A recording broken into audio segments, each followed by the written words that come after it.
नमस्कार. मुंबई तकमध्ये तुमचं स्वागत आहे. अजित पवार यांच्या निधनानंतर बारामतीची पोटनिवडणूक होत आहे. 28 जानेवारीला अजित पवार यांचं निधन झालं. त्यानंतर आत्ता 2 महिन्यानंतर बारामतीची पोटनिवडणूक होत आहे. राष्ट्रवादी काँग्रेस पक्षातर्फे सुनेत्रा पवार यांनी उपमुख्यमंत्री पदाची शपथ घेतल्यानंतर त्यानंतर त्यांना आमदार होणं भाग होतं आणि त्यानंतर रिक्त झालेले बारामतीची निवडणूक आता होत आहे. त्या धर्तीवरती सुनेत्रा पवार यांनी बारामतीमधून त्यांचा उमेदवारी अर्ज दाखल केला होता. तसेच सुनेत्रा पवार यांना राष्ट्रवादी काँग्रेस शरदचंद्र पवार पक्षानं जाहीर पाठिंबा दिला असला तरी त्यांचाच महाविकास आघाडीतील पक्ष उद्धव ठाकरे यांनी पाठिंबा दिला, पण राष्ट्रीय काँग्रेसनं उमेदवार मैदानात उतरवला होता आणि आज उमेदवारी अर्ज माघार घेण्याचा शेवटचा दिवस होता. हर्षवर्धन सपकाळ यांनी आताच थोड्या वेळापूर्वी पत्रकार परिषद घेतली आणि हा त्यांचा निर्णय जाहीर केला की राष्ट्रीय काँग्रेस पक्ष बारामती पोटनिवडणुकीतून माघार घेत आहे. तसेच दिल्लीमध्ये देखील मोठ्या हालचाली आपल्याला झालेल्या पाहायला मिळाल्या आहेत. मग सुनेत्रा पवार यांनी दिल्लीमध्ये राष्ट्रीय काँग्रेसचे दिल्लीतील जे अध्यक्ष आहेत मल्लिकार्जुन खरगे त्यांची भेट घेतली. तसेच शरद पवार यांनी देखील मल्लिकार्जुन खरगे यांना फोन केला होता.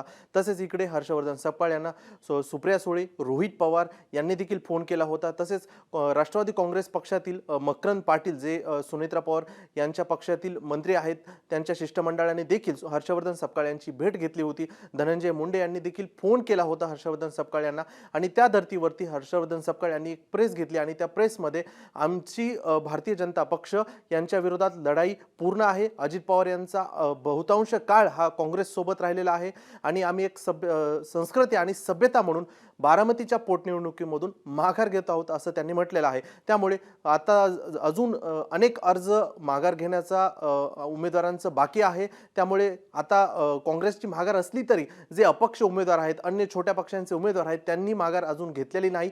अजून काही अवधी बाकी आहे.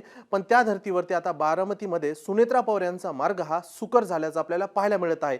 त्यामुळे शरद पवार यांनी दिल्लीमध्ये हालचाली केल्या आहेत. सुनेत्रा पवार यांनी देखील हर्षवर्धन सपकाळ यांच्यासोबत फोन केला होता आणि दिल्लीमध्ये मल्लिकार्जुन खरगे यांची भेट घेतली. तसेच शरद पवारांच्या पक्षातील नेते सुप्रिया सुळे, रोहित पवार जे की सुनेत्रा पवार यांच्या कुटुंबातील सदस्य आहेत आणि त्याच धर्तीवरती राष्ट्रवादी काँग्रेस पक्षातील अन्य आमदार, मंत्री यांनी देखील हर्षवर्धन सपकाळ यांना देखील फोन केला होता. राज्याचे मुख्यमंत्री देवेंद्र फडणवीस यांनी देखील हर्षवर्धन सपकाळ यांना फोन केला आणि त्या धर्तीवरती ही बारामतीची निवडणूक आता सोपी झाली आहे सुनेत्रा पवार यांच्यासाठी. अन्य पक्षांचे छोटे छोटे उमेदवार असतील तरी सुनेत्रा पवार यांच्या समोर राष्ट्रीय काँग्रेस पक्षाचं आव्हान होतं, ते आव्हान कुठेतरी आता कमी झालेलं आहे. त्यामुळे सुनेत्रा पवार यांचा विजयाचा मार्ग सोपा झालेला आहे. दिल्लीपासून ते मुंबईपर्यंत ते बारामतीपर्यंत अशा अनेक हालचाली आज दिवसभरामध्ये पाहायला मिळाल्या आहेत. त्यामुळे सुनेत्रा पवार यांचा मार्ग हा सोपा झालेला आहे आणि आज शेवटचा अर्ज उमेदवारी अर्ज माघार घेण्याचा शेवटचा दिवस होता. त्याच धर्तीवरती आज काँग्रेसनं अर्ज माघार घेतला आहे आणि काल परवापर्यंत प्रफुल्ल पटेल, सुनील तटकरे यांचे देखील काँग्रेससोबत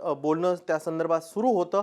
रोहित पवार देखील बोललेले होते आणि सुप्रिया सुळे यांनी देखील काँग्रेसची सल्लामसलत केली होती. दिल्लीतील केंद्रातील नेते असतील जयराम रमेश यांच्यासोबत सुप्रिया सुळे यांनी सल्लामसलत केली होती आणि बारामतीसाठी कुठेतरी सहकार्य करावं सुनेत्रा पवार यांना अशा आशयाची विनंती देखील केली होती आणि या सर्व विनंतीचा मान देत हर्षवर्धन सपकाळ यांनी सभ्यता आणि संस्कृती याचा दाखला देत बारामतीच्या निवडणुकीतून माघार घेतली आहे. यामध्ये कोणते अधिक अपडेट्स होतात त्याकडे देखील आपलं लक्ष राहणार आहे आणि सर्व अपडेट्ससाठी तुम्ही पाहत राहा मुंबई तक.